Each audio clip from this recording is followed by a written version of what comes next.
গাড়ির মাঝে এই মাঝিরা কাজ কাম করে, রাত্রে লেন খায়। আমার তো কষ্ট হইলে আমি কি করবো, মানে পেটের দায়ে কাজ করতে হয়।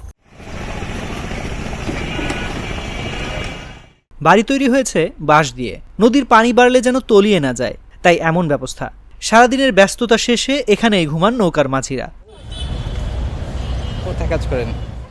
রাজধানীর বুড়িগঙ্গা নদীর বাবুবাজার ব্রিজের তলায় ও আশেপাশে দেখা যায় এমন অসংখ্য ছোট ছোট বাঁশের টং। জীবনের ঝুঁকি নিয়েই এখানে আশ্রয় খোঁজেন অনেক মানুষ। আমার তো কষ্ট হইলে আমি কি করবো, মানে পেটের দায়ে কাজ করতে হয়। কি করবো, বাঁশের ঘর বানানো থাকতে হয় নৌকায়, তাই নৌকাতে যেমন উপরে একটু রইলো এই আর কি, বাসা ভাড়া না দিয়ে ফেললো। সারাদিন নদীতে খেয়া নৌকায় করে যাত্রীদের পারাপার করেন মাঝিরা। যে আয় হয় তাতে ঘর নিয়ে থাকা কঠিন, তাই তো কম টাকা খরচ করে এই ঘরেই খোঁজেন মাথা গোজার ঠাই। এটা এই গাড়ির মাঝে এই মাঝিরা কাজ কাম করে, রাত্রে লেন খায় থাকে। আবার যে আয়োজন দেয়, এই আয়োজনের পর আবার উঠে আবার গাড়িতে কামে যায়। এই গাড়ির এই মাঝি না, এতে ভাড়া নিজের উঠেই লইছে। হ্যাঁ, নিজে উঠে থাকা পড়া লেগে। মশা তো আছে, সারবো কত নিশ্চয়ই থাকবো। ছাড়া তার ভালো থাকতে গেলে তো টাকার দরকার। এখানে দেন কম পয়সা 500, 1000, 1500 টাকা খরচা করছে, 2-3 বছর থাকতে পারলো। এই সমস্যা উঁচু করছে, পানি হয়েছে, পানি হয় আবার জানে এই পানি এলো উপরে 2 তলায় থাকবো। তবে এসব ঘরে রাত কাটানো খুবই ঝুঁকিপূর্ণ, যে কোনো সময় ভেঙে পড়তে পারে ঘরগুলো।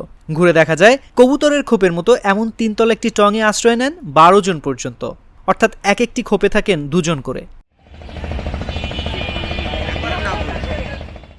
মাঝিরা জানান, দিনভর নৌকা টেনে আয় 300 থেকে 500 টাকা। পরিবার নিয়ে বাসা ভাড়া করে থাকার সামর্থ্য নেই, হয় না মেসে থাকার টাকাও, তাই বাধ্য হয়েই এখানে আশ্রয় নিয়েছি। এমন অনেক মাঝি আছেন যাদের এই খুপড়িটুকুও নেই, নৌকাই তাদের একমাত্র ভরসা। রোদ, ঝড়, বৃষ্টি যাই হোক, অনেকে আবার জীবনের বেশিরভাগ সময়টাই পার করে দিলেন এই নদীতে ভেসে। নদীর দূষণ আর দখলদারিতে সম্বলহীন এই মাঝিদের কিছু আসে যায় না, তাই তো বাঁশের 3 তলা বাড়ি এখন ভরসা এই মাঝিদের।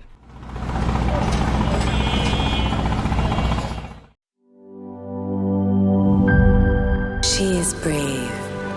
She is free. A generous soul with many possibilities. Blaze Skin.